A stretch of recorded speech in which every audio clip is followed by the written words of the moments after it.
En el anterior video hablamos acerca de que cuando el alambre conductor tiene una corriente pasando a través de él, es capaz de generar campos magnéticos y también hablamos de la dirección que tendría este campo magnético en el caso de utilizar la regla de la mano derecha.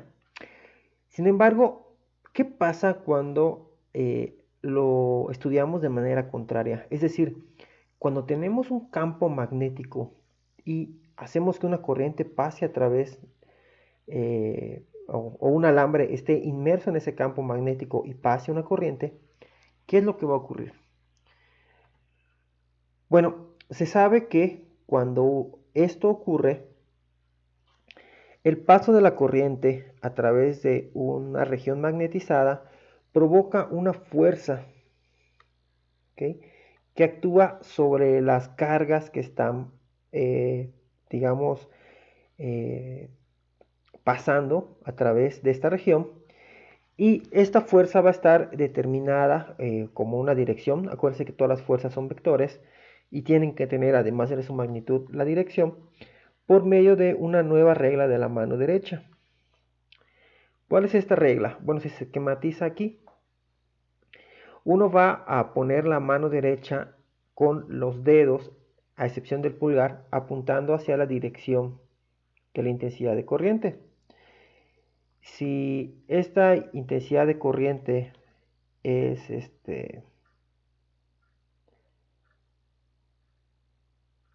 ok, no puedo ponerle pause, no. Así le puedo poner pause. Okay. Por ejemplo, ustedes pongan la mano derecha con todos los 4 dedos apuntando hacia dentro de la pantalla, hacia atrás. ¿Ok? Cuando ustedes hagan eso, la palma debe estar orientada de manera que ustedes puedan doblar los dedos en la misma dirección del campo. Es decir, hacia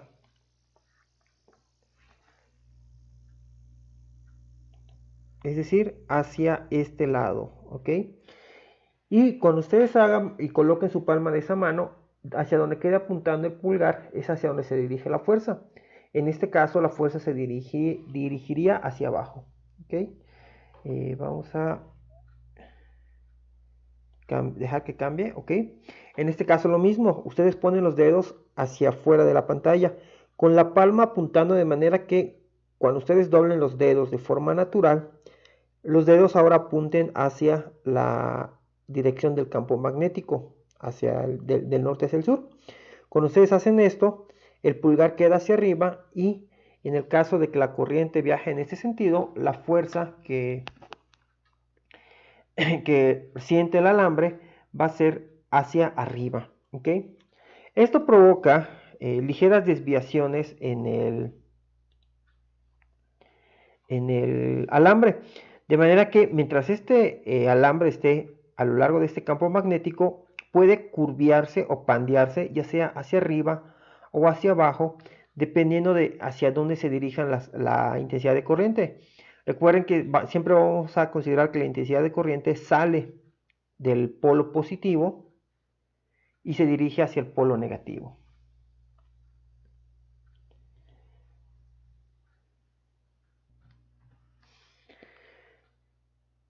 Además de la dirección, es importante calcular la magnitud de esta fuerza generada. Esto se logra estudiando la dirección en la que el campo magnético incide sobre la dirección de la longitud del alambre. Y se sabe que esta fuerza va a ser igual a la intensidad de corriente por la parte de las cargas que están viajando hacia ahí, multiplicada por la longitud y por el campo magnético. Y además, este campo magnético va a generar esa fuerza dependiendo de la orientación del cable. De manera que tenemos que multiplicar también por el seno del ángulo que formen el campo magnético y el cable. Si esta dirección o entre ellos dos es de 90 grados, se dice que la fuerza que se puede generar es la máxima, ¿ok? Y va a estar dada simple y sencillamente como la intensidad de corriente por la longitud del cable que está sometido o en la región del campo magnético, multiplicado por la intensidad del campo magnético. Aquí de nuevo aplica la regla de la mano derecha, de manera que deben apuntar la mano derecha en la dirección de la intensidad con los dedos y luego doblar los dedos hacia la dirección del campo magnético y van a ver que la fuerza se dirige hacia atrás de la pantalla en ambos casos. Si pusiéramos este alambre de manera que el ángulo fuera de 0 grados, es decir, de manera paralela al campo magnético, pues la fuerza simple y sencillamente sería 0, ¿ok? Porque el campo magnético realmente no tendría efecto sobre la intensidad de corriente o sobre las cargas. Es algo muy parecido al fenómeno que se observa con los campos eléctricos. Estos campos magnéticos tienen una unidad en el sistema internacional que se conoce como Tesla, ¿okay? De tal manera que un Tesla es igual a un Newton sobre ampere por metro. Es decir, podemos ver que si nosotros despejamos de aquí, V, pues tenemos fuerza en newtons sobre amperes por la longitud metro, ¿ok? Y esa es la unidad del sistema internacional. Otras unidades clásicas que se siguen usando hoy en día incluyen al Weber por metro cuadrado, de tal manera que un Weber por metro cuadrado es igual a un Tesla, y también el Gauss, donde un Gauss es igual a 10 a la menos 4 Teslas.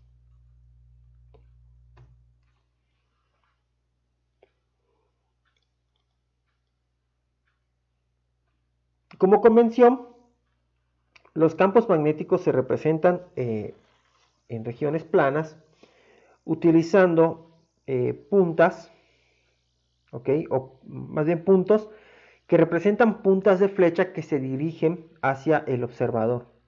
Se dice que en este caso el campo magnético se dirige hacia fuera de la pantalla, sale hacia el observador.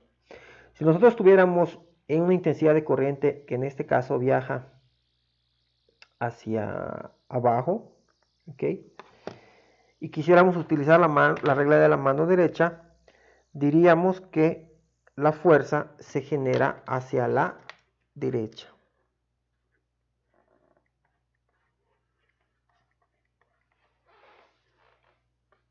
Y el cable, si esto representara un cable, no se vería de manera derecha o recta, sino que se vería ligeramente pandeado por la fuerza que está sufriendo el cable, ¿ok? Y pues la mayoría de los cables, bueno, obviamente también depende de la resistencia. Si este es un cable muy grueso y el campo magnético es muy pequeño, pues no veríamos gran efecto. Pero si es un cable delgado y muy flexible, pues sí veríamos ese ligero pandeamiento hacia la derecha, esa curvatura, digamos, podemos llamarlo así. Pero además de hacia salida o campo magnético que sale, también se puede considerar que el campo magnético entra. Es decir, que se dirige hacia atrás de la pantalla, se aleja del observador. Esto se representa mediante cruces o tachas, de manera que estas tachas representan, si alguna vez han visto una flecha, pues representan estas plumas o estas colas de las flechas que les ponían para mejorar su alcance, ¿ok? Y también para, pues, de alguna manera mejorar el vuelo de estas flechas y controlarlo, ¿no?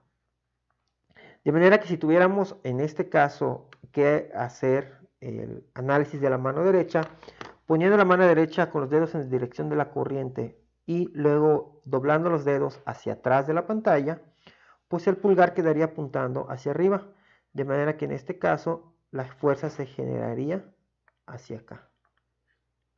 ¿Ok? Y también veríamos, si es un cable lo suficientemente flexible, una ligera curvatura en donde se encuentre el campo magnético.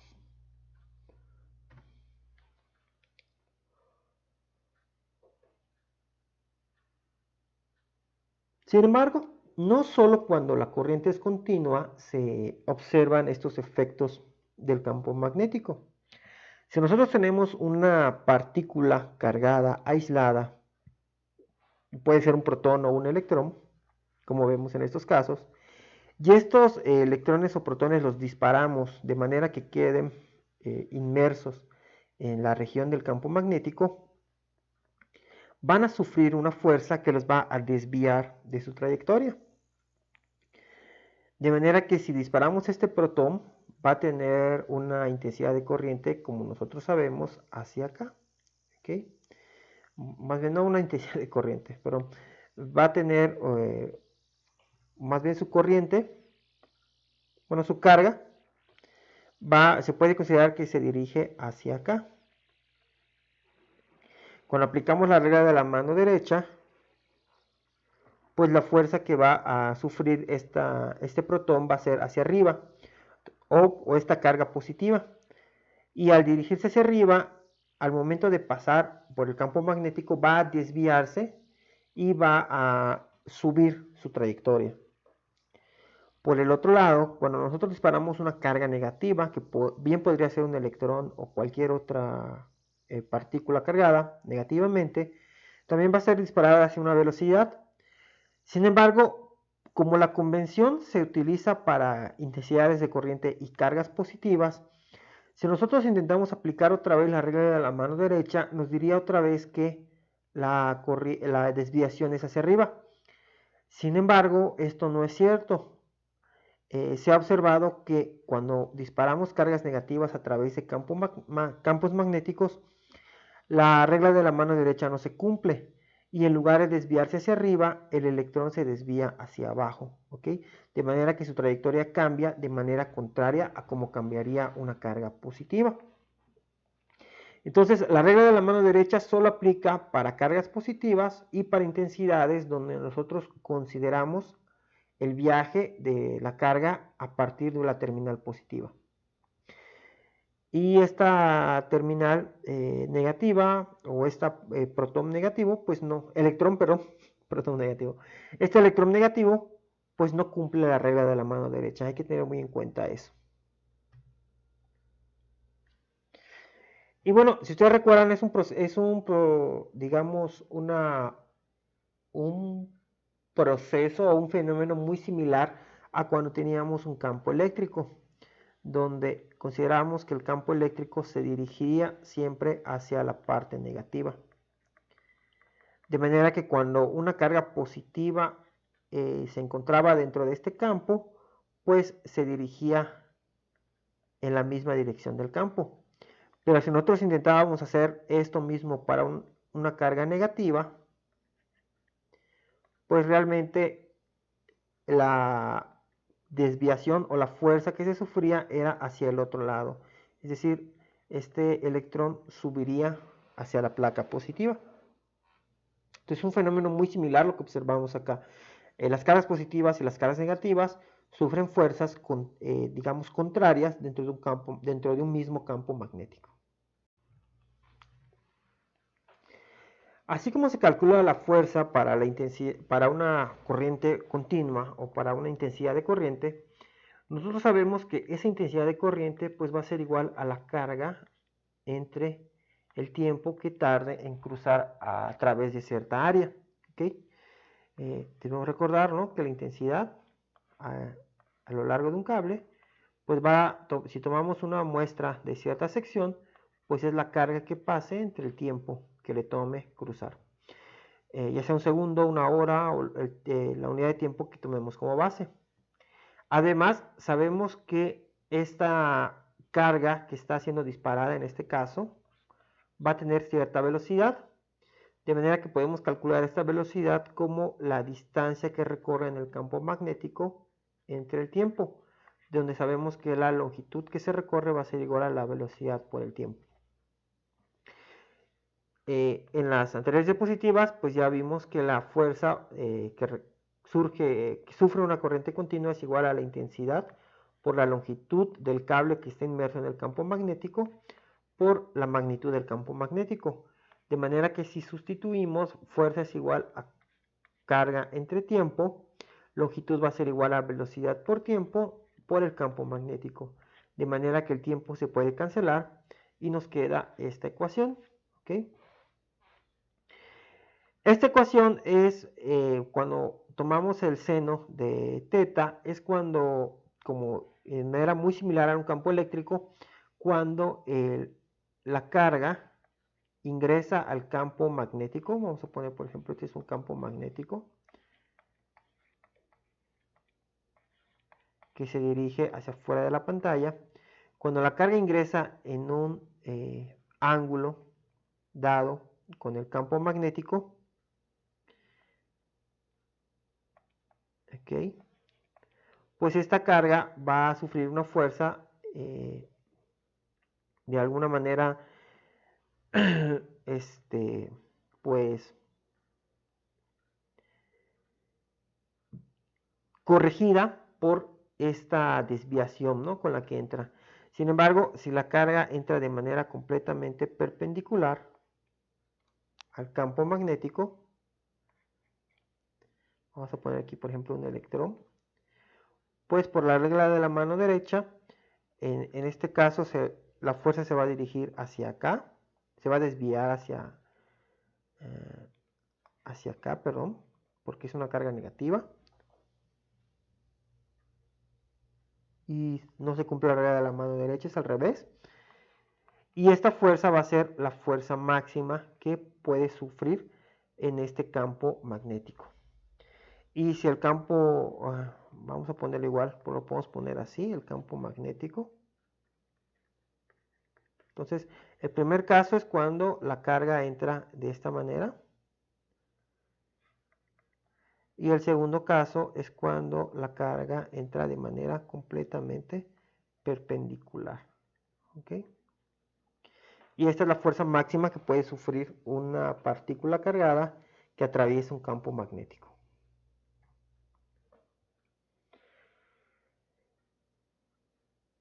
Un fenómeno muy interesante que se observa cuando hablamos de estas cargas positivas y negativas que cruzan un campo magnético es que si esta entrada no se da en forma perpendicular, sino que se da en cierto ángulo, va a sufrir una desviación la carga, pero esta desviación va a ser, digamos, continua.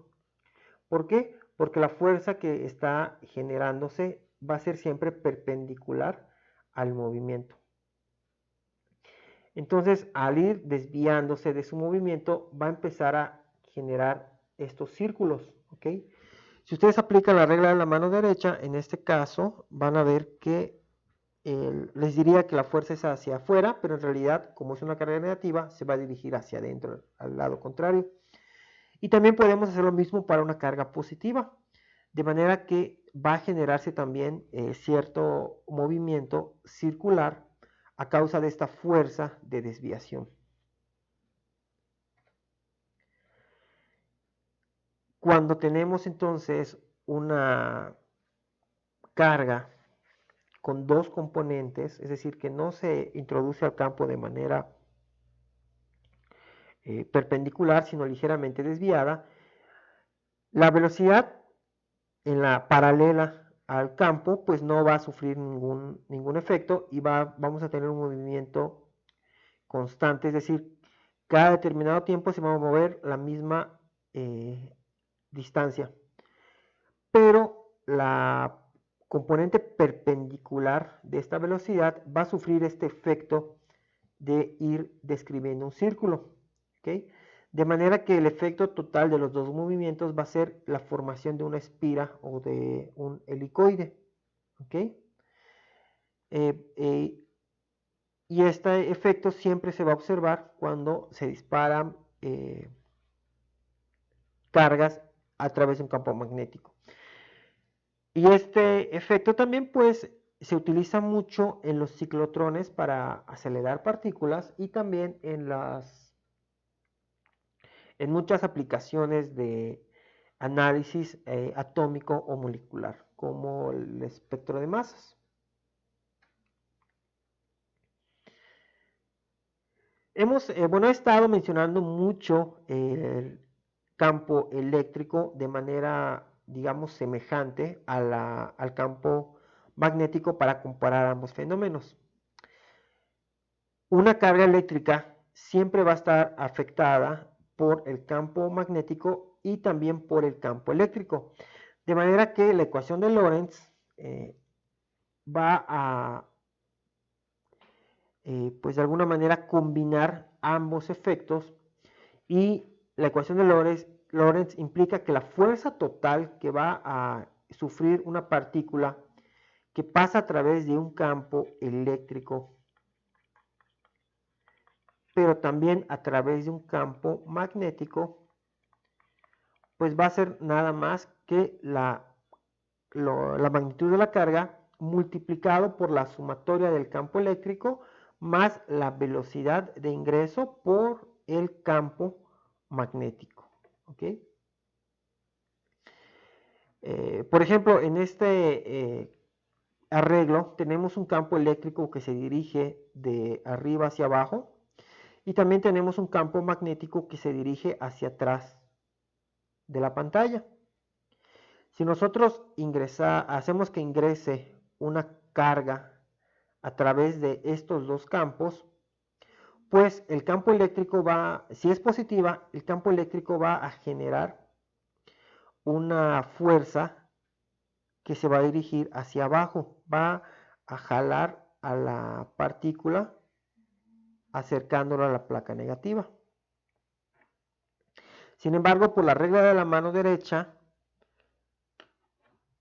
esta misma carga, por culpa del campo magnético o a causa del campo magnético, va a sufrir una desviación hacia arriba. ¿Okay? Esto es B por B. ¿Ok? Y esto es E por Q. ¿Ok? De manera que el efecto total de las dos fuerzas pues va a ser la sumatoria de ambas. Y la fuerza total en este caso que se genera va a ser igual a FB más FE. ¿Ok? Y como ustedes pueden ver, esto va a generar un cierto equilibrio, de manera que si nosotros, ¿cómo les diré? ¿Cuál es la palabra que estoy buscando? Sintonizamos o graduamos los campos, podemos hacer que estas fuerzas sean iguales, y en lugar de sufrir desviaciones, esta partícula puede viajar completamente en línea recta, lo cual tiene una cierta aplicación cuando hablamos de